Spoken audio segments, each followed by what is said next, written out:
UFC 304 takes place this weekend, and in this video, I'm going to be giving you my entire predictions for how I think every fight is going to play out on the card. So without further ado, ignore the small screen. I'm trying to make the camera quality better. Let's get into the picks. As always, I like to look at my past week's performance to see, what we can improve upon, and I got 7 of 11 correct. I ranked 203rd on Tapology, so give your boys some credit. We got the main event wrong with Lemos. That was a bad pick. Jandiroba just wrestled her for the entirety of that fight. Steve Garcia, round 1 KO, free money. Kurt Hollabaugh decision, what a snipe. Cody Durden was on his way to winning a decision, but then he got sniped. Doo-Ho Choi, exact predictions, round 2 KO. Hyder or Mill, I had decision, but this guy is a freak of nature. Cody Gibson, I had decision, but, Brian Kelleher is clearly no longer a... He should no longer be fighting. Miranda Maverick decision, free money. Loic Radzhabov, bad take. Trey Ogden, he went out there and he did what I didn't think he would do, which is execute the game plan. I should have seen that coming. Luana Carolina, free money. I had a big unit on that one. And Muhammad Usman, man, he's just bad, huh?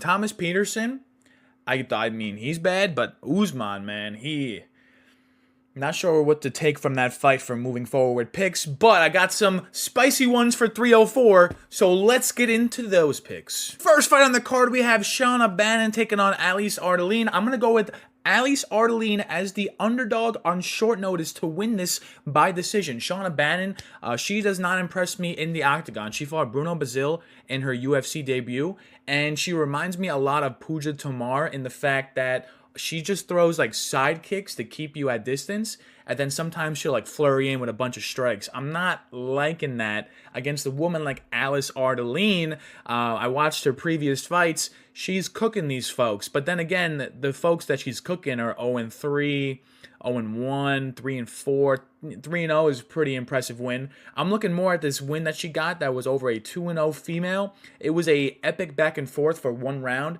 and the other woman basically just quit after round 1. She couldn't move forward, and Alice Ardelean showed me in that fight that she has that dog in her. She's 32 years old, so she's a little old to be entering the UFC on a debut. But ultimately, she has good judo tosses. I think in the clinch, she's going to be the stronger woman. I think on the feet, she's going to be the more fearsome striker. There's red flags in the fact that it's short notice and that Alice Ardelean is an OnlyFans model, and she might not be taking MMA full-time seriously since her last fight is 11 months and a week ago. Shauna Bannon, she fought a year ago, guys. So if that's your argument, Shauna Bannon has also actually been out longer than Alice Ardelean. So for those reasons, in women's MMA, anything can happen. There's not a lot of finishes to be had. I have Alice Ardelean by decision. That's also currently plus 470 on FanDuel, which I have a unit on. Alice Ardelean decision. Next fight on the card, yes, that is right. We're going back to back with the underdogs picks. We have Mick Parkin taking on BRZESKI. I'm going with BRZESKI in this matchup. So I see a lot of people taking Mick Parkin. Clearly, 96% people taking Mick Parkin. But here's the thing, guys. This is a heavyweight fight, but this is not a heavyweight fight with 2 power punchers. This is a heavyweight fight that's going to have a lot of grease on it, okay? This is going to be a standing affair, and if it's a standing affair, BRZESKI has more volume striking than Mick Parkin. He potentially has more power than Mick Parkin. He has better technique and striking than Mick Parkin. We're really relying on Mick Parkin to shoot for takedowns at his minus 210 price, and he shot for 0 against Muhammad Usman. He had 0 landed against Jamal Pogues. He's gotten a couple here and there. He had a few against Kyle Machado, which I'm going to chalk up to Machado being a guard player for jiu-jitsu, so he just accepts the takedowns. BRZESKI, his one fault is that, he can't defend the takedown. Walter Walker, I believe, got him down 11 times, controlled him for a majority of the fight. Yeah, BRZESKI still won because he landed more strikes, had better success on the feet. His losses, let's just examine them. Waldo Cortez Acosta, round 1 KO. I would be kind of shocked if Mick Parkin replicated that. I haven't really been seeing him get any KOs on the feet recently. He's 3-0 to the decision in the UFC. It seems like his power has gone out the window. Yes, I understand that Mick Parkin trains with Tom Aspinall, but just because he trains with him doesn't mean he is Tom Aspinall. Another loss, Carl Williams. In that fight, Carl Williams, he's a great wrestler for the division. Better than Mick Parkin. And I just don't think that McParkin is going to have the takedown success that everybody says. That's the reason why he's minus 210, because he has the takedown threat, and BRZESKI, relinquishes the takedowns pretty easily. But it's in the UK, a lot of pressure on McParkin. Once those takedowns start not to work at the end of round 2, heading into round 3, you're going to see McParkin huffing and wheezing. You're going to see Lucas BRZESKI, ready to fire off like 50 significant strikes in round 3. So, for those reasons, I don't think BRZESKI can finish McParkin. There's more finish equity for McParkin here. But, yes, all the paths to victory belong to McParkin, but I just think that with the odds we're getting, this fight is likely going to decision. BRZESKI is likely going to outlast Parkin. I think he can just outland him enough on the feet to win a judge's scorecard. And for those reasons, I'm going to take another underdog back-to-back. Give me Lucas BRZESKI by decision. Next fight on the card, we have Sam Patterson taking on Kiefer Crosby. Now, I would be a sicko if I took the first 3 underdogs back-to-back-to-back, because Kiefer Crosby is very live for a round 1 KO here. Sam Patterson, just the way he's built, the way he looks, he just leaves himself open for being KO'd early. Like, he stands very tall. He reminds me of Zach Reese in the fact that he has a lot of power. He has great jiu-jitsu. If this fight gets to the mat, Kiefer Crosby is screwed. He has negative jiu-jitsu IQ. He got choked out by Kevin Jousset in the round 1 in his last fight, and, Kevin Jousset isn't really doing that to a lot of folks. He did it fairly easily to Kiefer Crosby. Sam Patterson in his last fight got a round 1 submission against Johan Lennes, against, a similar type of fighter. Sam Patterson was the underdog in that fight because people thought, oh, Johan Lennes is going to KO Sam Patterson round 1 just like Yanal Ashmus did. But now, all of a sudden, Sam Patterson is minus 350 one fight later against an equally heavy power puncher. I am a little nervous that Kiefer Crosby gets the round 1 KO. I believe it's sitting at plus 1,300 on FanDuel. I'm contemplating a min unit play on that, but I already have enough units on this card. I do like Sam Patterson. I do like him by submission. If he just avoids the big winging overhands of Kiefer Crosby, this should be a free money pick. So, for those reasons, give me Sam Patterson to shoot for takedowns. Give me Sam Patterson to initiate the clinch. Give me Sam Patterson by round 1 submission. Next fight on the card, we have Muhammad Mokaev taking on Manel Kape. And in this one, I see this going to decision at a high likelihood. Muhammad Mokaev, it seems like every fight he's in, it's like 1-1 heading into round 3. And then he either wins round 3 with a submission, or he just wins round 3 in the scorecards and wins a decision. That's been basically all his fights in the UFC thus far. It's been most of his fights on the regional scene. It's been basically every fight on his amateur record as well, late finishes or decisions. So I think Muhammad Mokaev is just going to do what Muhammad Mokaev does. Shoot for takedowns, get a lot of control time. Manel Kape didn't deal well with takedowns against Pantoja and a couple other fighters. I think Mateus Nicolau was able to take him down. So on the feet, Manel Kape all day. Like, that's clear. Muhammad Mokaev, though, he's 23 years old. He could have learned some stuff since his last fight about 4 months ago. He can have some striking technique to him now. That's, that's a shot in the dark, but when fighters are this young, 23, about to turn 24, like, Brady Heistand is a good example. However, Brady Heistand did have like a year layoff and Muhammad Mokaev for 4 months ago. I'm not expecting Mokaev to, have great striking. But I am expecting Mokaev to have great success in the grappling, ankle picking, rolling, whatever it might be. Muhammad Mokaev does whatever he needs to do to get this fight to the mat. And for those reasons, I think he's just going to control Kape. I think this is going to be a pretty boring fight. And I'm predicting a decision for Mokaev. I can see a round 3 sub, and I can see a Manel Kape KO. Those are the 3 outcomes that I'm choosing from. And considering Mokaev has more paths to victory, this is a very close fight. I'm going to slightly lean towards the hometown fighter. Give me Muhammad Mokaev by decision. Fighting the card, we have Oban Elliott taking on Preston Parsons. And I would say on Tapology, I'm in the majority for picking Oban Elliott. But online and in the sphere of MMA, I would say I'm in the heavy minority. Preston Parsons, he's a great wrestler, and he has insane pressure. His nickname is literally Pressure. When it comes to striking, though, it does leave something to be desired. He has 0 KO wins on his professional record. He did come close to getting some KOs over his career, but ultimately no KOs. Not even a ground and pound. This guy is a grappling specialist, so this guy hasn't even gotten a ground and pound. He's strictly going for submissions when this fight hits the mat.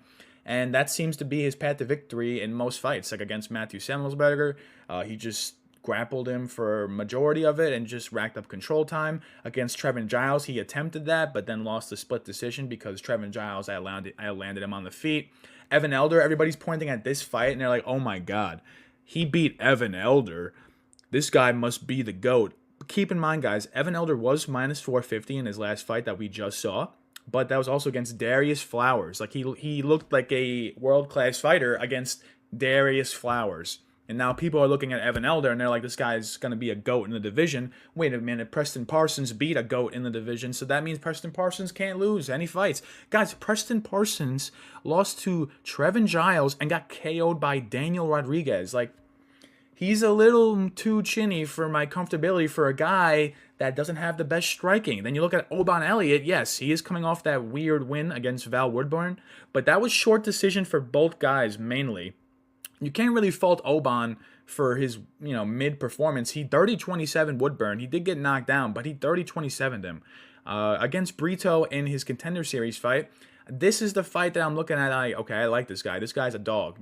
Majority of Oban's fights do go to decision, but if you look at his amateur record, he has and his pro record combined, he has 8 KO wins. So if this is on the feet, I'm actually leaning towards Oban Elliott to have success on the feet, and he just has to, fend off the relentless takedowns of Parsons, and I think he can do enough on the feet to win a judge's scorecard. Striking, I give the edge to Oban. Grappling, I give the slight edge to Parsons, but since it's a slight edge and Oban's striking edge is a little bigger, I have to lean Oban Elliott. He is the underdog. I don't have any bets on this fight because I'm not super confident, but give me Oban Elliott by decision. Next fight in the card, we have Modestas Bukauskas taking on Marcin Prachnio. So I'm going with Marcin Prachnio, the underdog. Again, 28% picked on Tabology at plus 125. I just think Marcin Prachnio is on like a small career resurgence. He beat Devin Clark in his last fight as a heavy underdog. He just outdogged him in that fight. He just landed more, was the guy moving forward, and he avoided the heavy shots of Devin Clark and was able to fend off the takedowns. I like to see all those things. I think Devin Clark is actually better than Modestas Bukauskas. And yeah, he lost to Vitor Petrino by triangle choke, but guess what? Modestas Bukauskas got knocked out by Vitor Petrino, and that was 8 months ago in his last fight. Marcin Prachnio, he had a decision over William Knight in a very lopsided fight because William Knight decided not to fight. But ultimately, let's look at their styles. Marcin Prachnio is like a karate guy. He throws a lot of leg kicks. That's his thing. Modestas Bukauskas is more of a in-your-face, trying to knock you out type guy. Both guys here are not going to really shoot for takedowns. So low-key, if you want to bet this fight to end by KO, that's probably super plus money. Considering a lot of people think this is going to hit the scorecards. I am in that group as well. I don't think either person does enough to, find a KO. If anybody does, I think it's Bukauskas. I'm not liking the injuries of Bukauskas. He had that knee injury against Khalil Roundtree. He got sent to the Shadow Realm by Vitor Petrino somewhat recently. I just like the trajectory of Prachnio, and I'm not liking the way Bukauskas' career is heading either. So for all those reasons, I think Prachnio is going to out-volume Bukauskas. I think he's going to have success with the leg kicks because there's no threat of the takedown, really.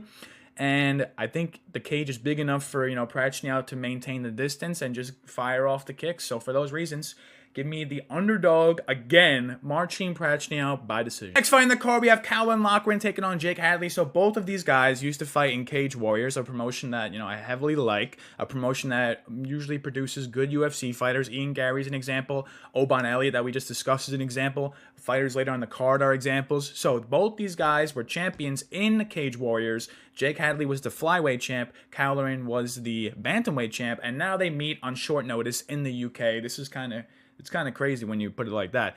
Caolan Loughran, he is going to put pressure on you. He is going to try to strike in flurries. He is just going to be nonstop about it. Against Angel Pacheco in his last fight, I'm pretty sure he landed over 100 significant strikes. So, if he is not having success with the takedowns, he's more than willing to stand and trade. Now, a guy like Jake Hadley, I don't know why people would be picking him in this fight.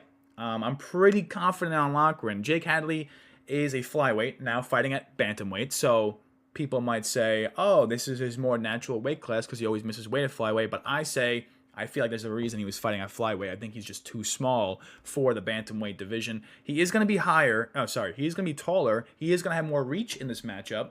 And he might have the submission edge in this matchup as well, which might be a danger for someone like Loughran, who just constantly is trying to get this fight to the mat. But on the feet, I lean Loughran. Hadley has a couple KOs, but his striking isn't world class, nothing special. Bigger octagon might actually favor Hadley in the fact that it might be harder for Loughran to chase for the takedowns. But I ultimately think this is going to go to decision a lot. And Loughran is good at winning decisions, other than Taylor Lapilus, who is just a freak of nature and just avoided every takedown for the most part and was able to snipe Caolan on the feet. Jake Hadley is not a sniper. Jake Hadley, you know, he doesn't really defend the takedowns that well. Even if he's getting taken down, he'll let it happen sometimes just so he can initiate his jiu-jitsu. And people like that, I just don't like to back. You know, guard players in general, they work out sometimes, but majority of the time, it's usually a minus EV pick. So, for those reasons, give me Caolan Loughran by decision. Next fight in the card, we have Molly Meatball McCann taking on Bruna the Special One Brazil. And at first, I actually did pick Bruna Brazil. And then over the course of the week, I was going back and forth about it. And ultimately, I'm landing on Molly McCann. I just think Molly McCann is going to have the pressure in this fight. She's fighting at strawweight now, so she's going to be the bigger girl. She is going to be shorter. She is going to have less reach, but ultimately bigger in the sense like more mass, just like stronger power, more power punching. Molly McCann's main weakness in the UFC so far has been the ground, even though she has submissions of her own. And she, you know, she's a good grappler in her own right, but when she's the one being offensively grappled, it seems like bad things happen. Like Julia Stoliarenko got an armbar on her. Not the best look. Round one. She basically just put herself into the armbar. Erin Blanchfield put her into a Kimura after just completely dismantling her for a full round on the ground. That's her main weakness, and Bruna Brazil doesn't really possess a takedown threat.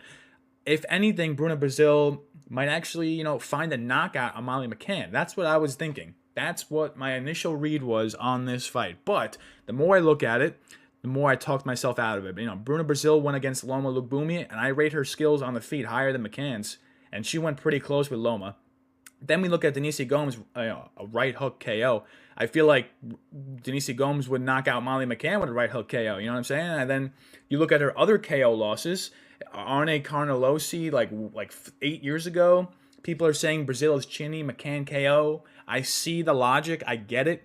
But ultimately, I think McCann just has more tools in the toolbox. I think she's the one that can actually initiate the takedown in this fight. I think she's the one that's going to be moving forward. It's in the UK. High likelihood of going to decision. High likelihood of, you know, judges home cooking on the scorecards. So for those reasons, you know, I took some dogs earlier. I'm not going to take the dog again here. Give me Molly McCann by decision. Next fight in the card, we have Nathaniel Wood taking on Daniel Pineda. Now, another fight where at first I was like, oh my, I really want to take Daniel Pineda, the heavy underdog, because I just don't rate Nathaniel Wood's finishing abilities that high, and I feel like he needs to find a finish in this fight to win it because of the ferocity that Daniel Pineda presents. Daniel Pineda is going to rush in. He's going to put himself in the pocket as quickly as possible, and, you know, it's going to be a gunfight as soon as the bell rings, in my opinion. But it's strange because it clashes with Nathaniel Wood's style, which is very points-based, very distancy, very decision-y, you might say. Nathaniel Wood's not really racking up, you know, finish wins, but I feel like they set this fight up for a finish win for Nathaniel Wood. Daniel Pineda, I believe he has never won a decision. I could be wrong on that, but that is a crazy stat if true. He has a ton of submission wins on his record. Half of those would be KOs. Like he has like 8 KOs, like 16 subs, something in that nature. So I think that Daniel Wood. So this is how I see the fight playing out. Recently in his fights, Pineda has been shooting a lot for takedowns. He shot for 11 against Caceres. He shot for 7 against Andre Fili. I feel like he knows his chin is kind of cooked ever since that loss to Cub Swanson. So he's going out of his way to avoid the striking. So I think if he's going to go all in on takedowns, number 1, Nathaniel Wood guillotine is alive. Number 2, Nathaniel Wood, you know, front. He could just get the front headlock, get a front choke, get an anaconda, get a dar, something of that nature. I think Nathaniel Wood could even initiate the grappling himself, similar to what Cody Gibson did. You know, I feel like he can just Brian Kelleher he can just pull a Cody Gibson, Brian Kelleher on Daniel Pineda. You just forcibly get the takedown and just slowly find the neck on the back and then win this by submission. I actually have a unit on this fight to end by submission at plus 200. Nathaniel Wood's sub prop is plus 280, but the fight to end by sub is plus 200. So that 80-point spread is basically built in for Pineda sub. And I'm not fully confident that Wood is going to win this fight, but I do think that this fight will hit the mat at a high likely percentage. And for those reasons, I think it's going to end by submission. I think it does get extended past the first round, and Pineda gasses pretty badly in his fights. He might just leave the opening for his neck for Nathaniel Wood. So I'm going to take Nathaniel Wood by round 2 sub. Fighting the card, we have Arnold Allen taking on Giga Chikadze. And this is one of those fights where it's kind of hard to predict, but it really isn't, because Arnold Allen has fought the way better competition. He is on a 2-fight losing streak, but it's against Movsar in a fight where debatably he should have won. And against Max Holloway in a fight where I think he won like rounds 4 and 5. He might have won the last 2. Definitely won the last one.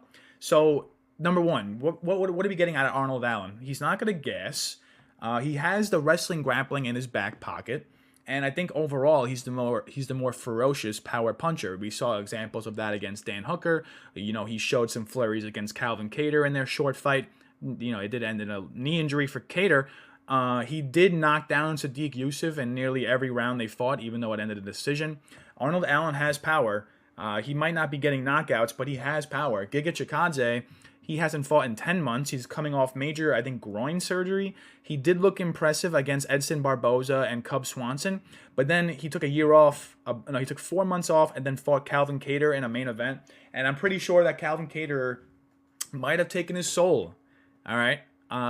Giga is about to turn 36, and in his last fight against Caceres 10 months ago, he was going tit for tat with Alex Caceres. So people are pointing at that, and they're like, Giga is on the career decline. But I say, a lot of people fight Caceres close, so it's not really easy to look at just the Caceres fight and be like, chalk it up. So I do think Arnold Allen will win. I do think he will try to utilize some wrestling grappling. If this stays on the feet at distance, Giga might actually land some nice kicks. I am a little fearful of that. But overall, I got to go with the guy with the better competition he's fought. I got to go with the guy with, just the guy that's going to fight for my dollar. Giga wasn't really fighting for my dollar against Caceres, even though he beat him. You know, Giga wasn't really fighting for my dollar against Kattar, and he got smoked.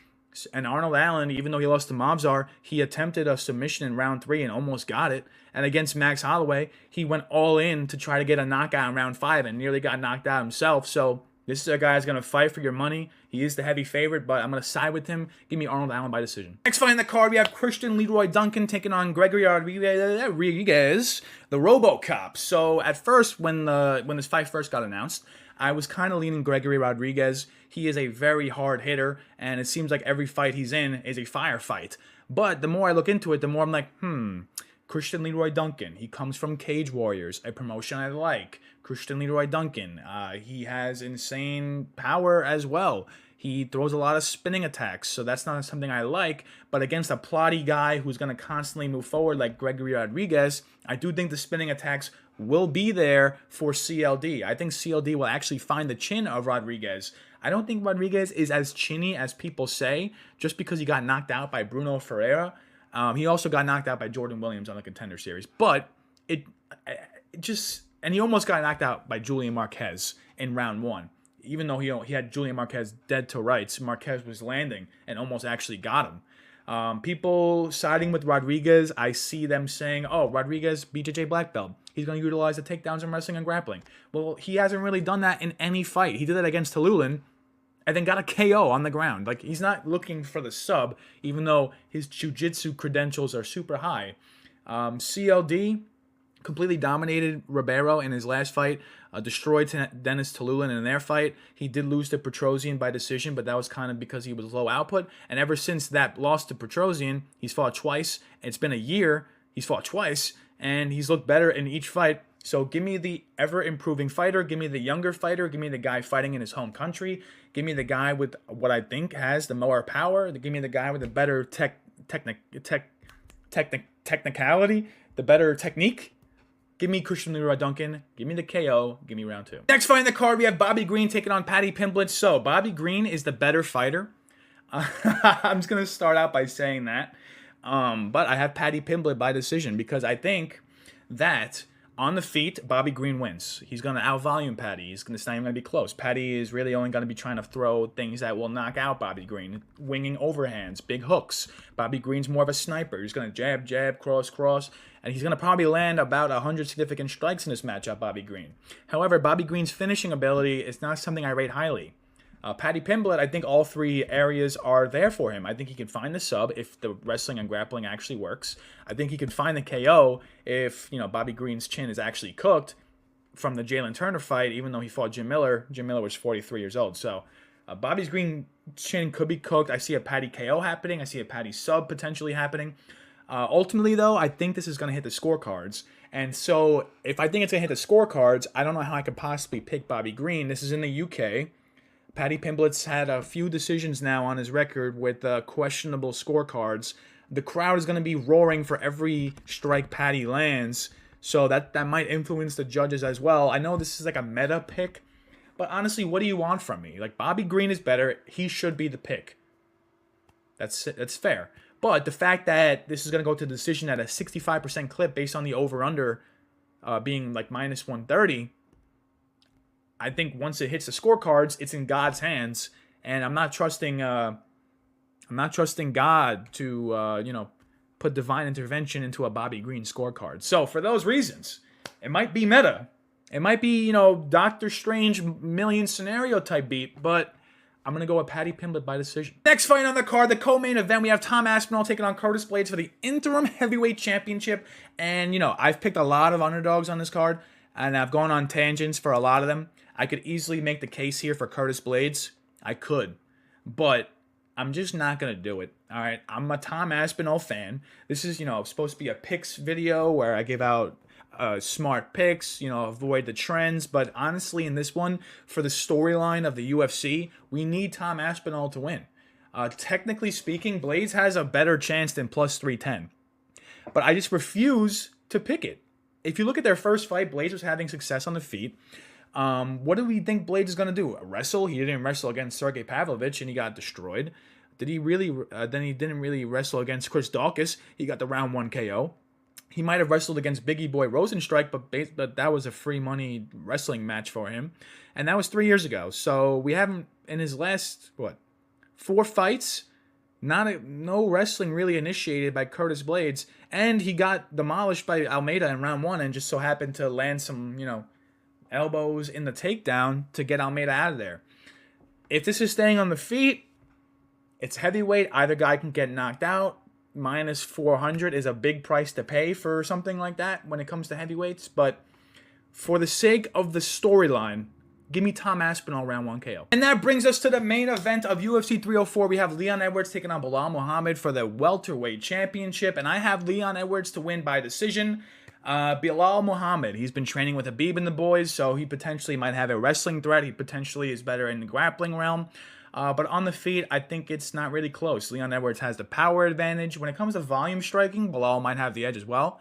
But I think for the most part, this fight will stay standing. And while it's standing, Belal will win the minutes, but Leon will win the big moments. And I think the big moments are going to matter more on the judges' scorecards, especially in the UK, especially with Leon being from the UK, especially with the crowd, like I said, for Paddy being meta, with the crowd cheering for every big strike that Leon lands. So this fight is most likely hitting the scorecards because both guys have a lot of decisions on their record. Both guys are very durable, so I'm not really seeing a finish for either guy. Potential Leon Edwards KO, that is potential. And then honestly, potentially Belal sub if he goes all in on the takedowns because he's been training with Habib. Like in round 5 against Colby Covington, Leon Edwards lost. He basically took his foot off the gas. Colby got free takedowns. Colby was threatening submissions. Not saying Colby would have ever gotten it, but it was round 5 and he was threatening submissions, okay? Belal Muhammad is not the guy that's going to gas out. And I think if, Leon's standing there in round 5, huffing and puffing, Belal might just have like a reinvigoration, go in for some takedowns, and find a submission.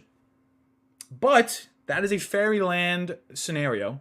And the most likely thing that's going to happen is Leon just pieces him up at range for 5 rounds and wins a boring decision. So, for those reasons, and it's in the UK, and Leon's UK, give me Leon Edwards by decision. Thank you for getting to the end of another episode of Finn's Chats. I hope you would enjoyed this one. Make sure you leave a like, a comment, and a subscribe.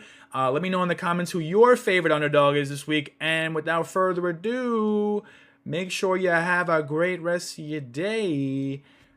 You savage.